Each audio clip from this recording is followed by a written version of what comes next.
cremate her right now."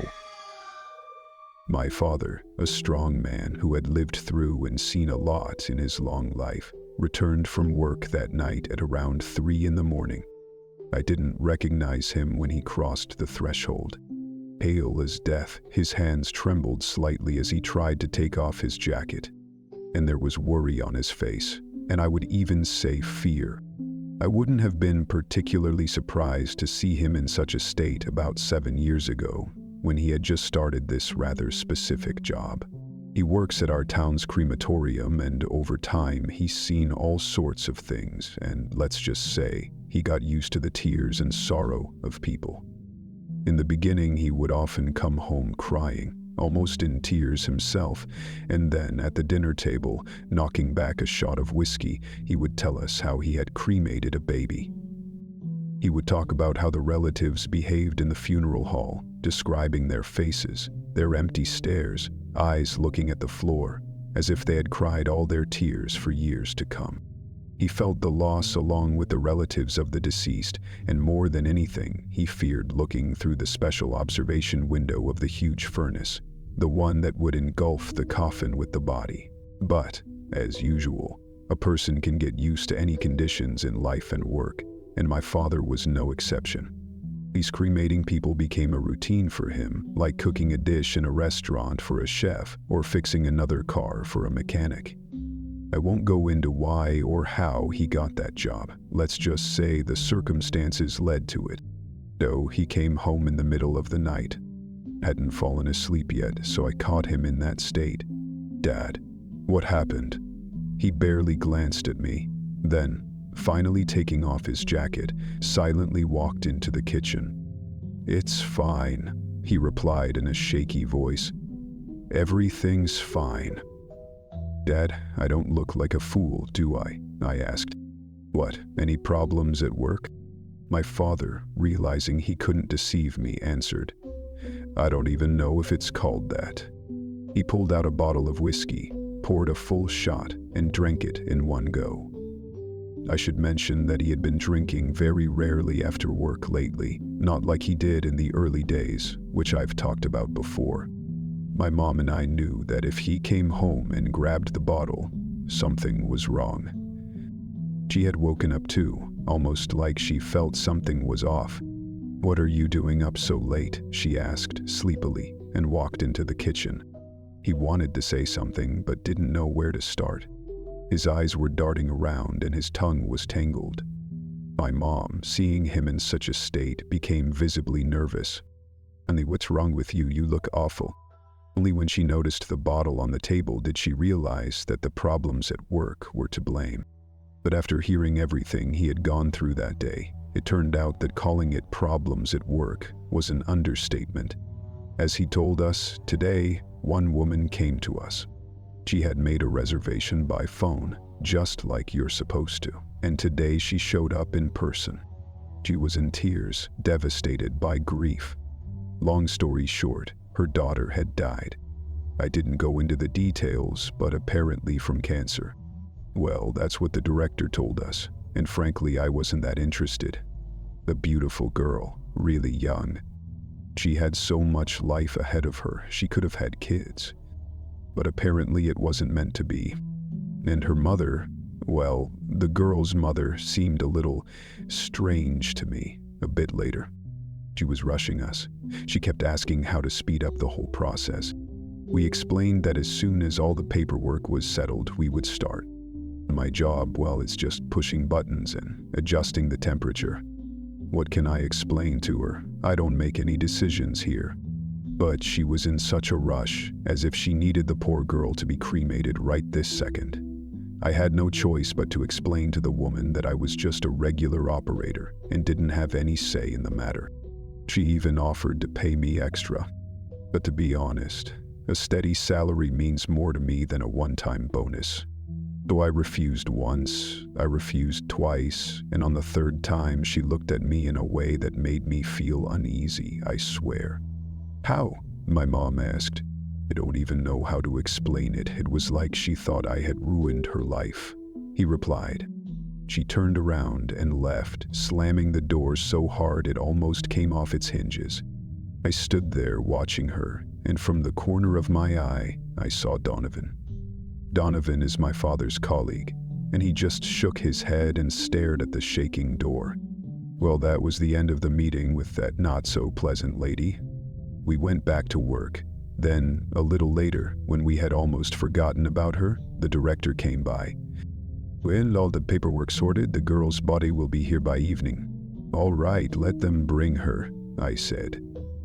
"But what about the farewell, the funeral service? Is that happening?" Donovan suddenly asked. She said no service was needed, that they had already picked a burial spot. "Strange, aren't they Christians?" the director wondered. "I don't know, I think she's a little off," the director said. I agreed with him and told them about how she had tried to stuff money into our pockets earlier. "Yeah, guys, I'll print the paperwork. She's already paid for everything. So when they bring her, it'll be around 6 or 7 p.m. We'll take care of it right away." Agreed. "Yeah, no problem," I replied and pressed the button on the remote control, sending another deceased person into the furnace. As the boss had said, by evening they brought the coffin with the girl. Of course, calling it a coffin was a stretch. It was the simplest wooden box. It looked like it was nailed together from leftover boards, probably stolen from somewhere at a sawmill. Well, after 7 years, I've seen worse. Not everyone can afford to burn their loved ones in beautiful, expensive coffins. It will burn anyway, so why waste the money? Anyway, the body was delivered. I stood there and could already smell a faint odor coming from the coffin. We are required to check everything thoroughly, just in case there's someone else inside. The coffin was unloaded. I approached it, and it was nailed shut with nails. "Excuse me, ma'am," I addressed the woman. "But I need to check. I must open the coffin." "Isn't there another way?" she asked, looking anxious. "Such are the rules. You can say your final goodbyes to your daughter while I do this." "We already said our goodbyes," the woman hastily replied. She was in a hurry to get rid of the corpse as quickly as possible. It was obvious. It was almost like she was trying to hide something. That's exactly how it looked. I had a feeling that something was off back then. But I was used to not asking questions, just doing what I was supposed to do. The paperwork was all in order. The boss had given the go-ahead. Now it was just a matter of finishing the process. "You'll be able to collect your daughter's ashes in about 2 or 3 hours. "Do you have an urn?" I asked. "I don't have an urn," she replied. "In that case, you can buy one from us. You'll have time to do so. It's down the corridor, and to the right there's a small shop." I directed her. She seemed to go, but then she came back to me. She quietly leaned in and whispered, "So no one else hears. Could you scatter or dispose of the ashes somewhere?" she asked. "Sorry, but I can't do that," I replied, trying to remain polite and keeping myself from snapping at her. "Your daughter's dead, lady. Not only did you not bother buying a decent coffin or even say a proper goodbye, but now you want to throw the ashes away. Though I generally avoid getting involved in other people's business, everything about this felt off. But as the client wished, the law had to be followed. So we had to do it." The woman rolled her eyes and went toward the shop. Donovan and I carried the coffin to the furnace. We could barely find the damn crowbar to open it. We stood there, prying out nails, one by one. And the more the lid opened, the stronger the smell of decay grew. "Is it already rotting in there?" Donovan hissed under his breath. "Judging by the smell, yes," I replied. Finally, after removing the last nail, we opened the lid. Indeed, there was a young girl inside the coffin. I compared her face to the photo. Yes, it was her. Although the body had started to decay in some places, her face was still intact. How long had she been lying there to start decomposing like that? Donovan hissed again. "The certificate says she died yesterday," I replied. "That's impossible." My colleague was surprised. "She died yesterday and already started smelling like this." I looked at the girl. Indeed, in some places, especially on her legs and abdomen, just below her chest, there were spots where maggots were about to hatch. "Well, it's not our concern," I told Donovan. "Close it. Let's get started. The furnace is heated?" "Yeah, it's already roaring." "Good," I said right after Donovan's reply. We placed the wooden box inside. The furnace door opened, and the coffin slowly slid in. The door closed, and I stepped outside to have a smoke. Donovan, who doesn't smoke, stayed inside. I stood there, breathing in the fresh air. Suddenly, he panically ran out to me and said with trembling voice, "George, there is something." "But Donovan, what happened?" I looked at him, and he seemed completely freaked out. "I don't know, maybe I'm imagining things," he said, "but I think I heard someone screaming inside the furnace." His words didn't affect me much, other than a smile on my face. "Donovan, if you brought alcohol, you should share it, not drink it all by yourself," I laughed. "Did you look to trough the window?" "No, I came straight to you." "You saw yourself that the body was decaying, lying there." "Not sure, George. You're probably due for retirement. Let's go check it out." We approached the furnace, where there's a special heat-resistant window to monitor the process. I opened it and looked inside. The coffin was charred, but there was no fire. It was smoldering, steaming, but not burning. And on the control panel, the red light was flashing. At least the gas shut-off system was working, I thought. I stood there staring at the window, completely confused. "How could this happen?" Donovan asked. "I've been working here for years and never faced anything like this." I checked everything again. I tried turning the furnace on once more. He hummed, and flames appeared in the inspection window. "Strange," Donovan whispered. "What did you expect? Technology. Sometimes it gets a little temperamental." "Yeah, it worked like clockwork for years, and now it decided to break down. Well, I guess things just happen." It didn't take 5 minutes before the story repeated itself. When we decided to take out the burned coffin and run the furnace without it, and when it worked perfectly fine, strange thoughts started creeping into my head. In general, we warmed it up properly, and again the coffin was sent inside. It seemed like everything started to burn inside. I didn't leave the window, keeping an eye on it to make sure nothing went out. The fire consumed the wooden box, and it was already reaching the decaying body. I was watching, and I noticed the hand move of the corpse. It was extremely hard to spot, but I saw it nonetheless. At first I thought I imagined it. There was a column of fire inside. What could I possibly see? I reassured myself back then. But when the furnace went out again, and the red light on the control panel lit up, I looked at the window. The burned face of the girl was staring at me. I had only looked away for a second. Donovan wanted something from me. I turned back, and there it was, a face.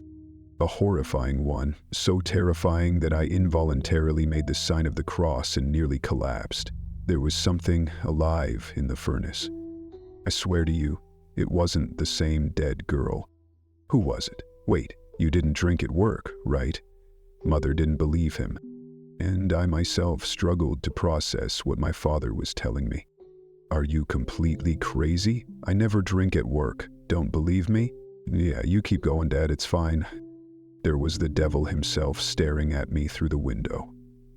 A human body, a naked one, a woman's body. Burned, charred, breasts hanging loose, and the head, first of all, larger than a normal human's. And second, the face had no eyes, no mouth, no nose. It was all covered by burnt skin. The skin seemed like it was sliced in two with a black line down the middle. And in that darkness, like worms were wriggling. Yet different insects. You don't believe me? Just wait a second. You will believe now. Father went to the hallway and took his phone from his coat. He stared at me for about a minute. I managed to take a photo of him. From the photo my father showed me, my hair stood on end, and my mother screamed. Photoshop editing and all that I immediately ruled out because my father, like his colleague, are complete amateurs with their phones, and especially with computers. Besides, why would he do that? I've been at my father's work many times, and I knew that the photo was of the same furnace, and his scared reflection with the phone in his hands. There was no doubt about the authenticity of the photo, and already realizing that everything had actually happened, we continued listening to my father's story. "What the hell was that?" Donovan yelled. And right after those words, the horrible face disappeared from the window. The furnace started making loud banging noises, strong hits. Whatever was inside there really wanted to get out, but the thick walls and the door held firm. Turn it on, faster, do you hear me?" Donovan yelled. And I stood still, unable to move, watching the whole nightmare. My brain just completely shut off. I lost control of my body. That's when Donovan ran to the control panel and pressed the start button. The furnace flared up, and there was such a wild roar. Honestly, I thought I was going to shit my pants, right there in the machine room. I can't even describe in words what it was like. You understand? It was like some kind of damn train's roar mixed with hundreds, if not thousands, of human screams. "Why were you standing there? You should have run for your life," Mother shouted. I don't know why we were standing there. That's how animal fear works. You understand, or maybe that filthy thing, that unclean spirit took control over us. I don't know. Father poured another shot of whiskey, drank it, and continued. "Yeah, after a while we did run, but not right away. It clicked in my head when the inspection window in the furnace shattered. Yeah, that's when we ran. The boss was already gone. There was no one left at the crematorium. Everyone had already gone home. We ran out of the machine room and down the hall, and then, damn it, I felt compelled to look back. The creature was already peeking out from behind the door. So it managed to get out through the little window?" I asked. I have no idea how it got out, but it was standing there. And then it even started following us. We went to the door, but it was locked. We went to the back door, and the same thing happened. Donovan was already having a panic attack. It seemed like he'd forgotten how to speak from fear. He was running around in different directions. To be honest, I was in the same state. "What the hell is going on? Did someone lock all the doors? Where are the keys?" I yelled at him. "In the machine room." His words were like blades to my throat. In the end, the only thing we could think of was hiding in the storage room. Thankfully, it was open. We sat in the dark. We barricaded the door with anything we could grab. I could hear it walking around the hallway. Shuffling footsteps, it passed by the storage room. We let out a sigh of relief, but it was too early to open it and run in the other direction.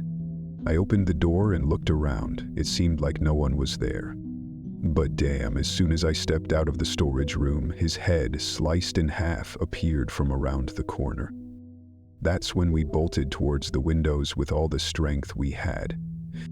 By then, no one was thinking about going back to the machine room to grab the keys and leave the crematorium. We opened the window and jumped out into the street. Don't even ask why we didn't do this earlier. I'm telling you, my brain just seemed to switch off completely. When we jumped, Donovan managed to twist his leg. He fell and screamed like a slaughtered pig. Well, what could I do? I couldn't just leave him. I barely managed to lift him and dragged him like a wounded soldier. Meanwhile, that thing just stared at us through the window. And when I turned around again, after about 15-20 seconds, I saw no one in the window, or rather, nothing at all. When we had moved a decent distance from the crematorium and saw cars on the road and other people, I felt a little relieved. I took Donovan to the hospital, then I called a taxi, and here I am, home now. What a nightmare, Mom whispered, covering her mouth with her hand. Meanwhile, I had been watching my father's behavior intently for the past few minutes. It was, let's say, a bit strange. He kept turning his head, as if searching for something with his eyes, which, by the way, were darting around. My mom didn't seem to notice this. I saw everything. even the icon that suddenly fell off the shelf in the parents' bedroom. I noticed one more odd thing. When Dad finished his bottle of whiskey and they were getting ready for bed, although it was already near morning, he undressed and went to take a shower. He's your typical man. He took off his clothes, socks, and threw them in a pile somewhere in the corridor. I walked past and suddenly noticed some movement in the pile. I looked closer.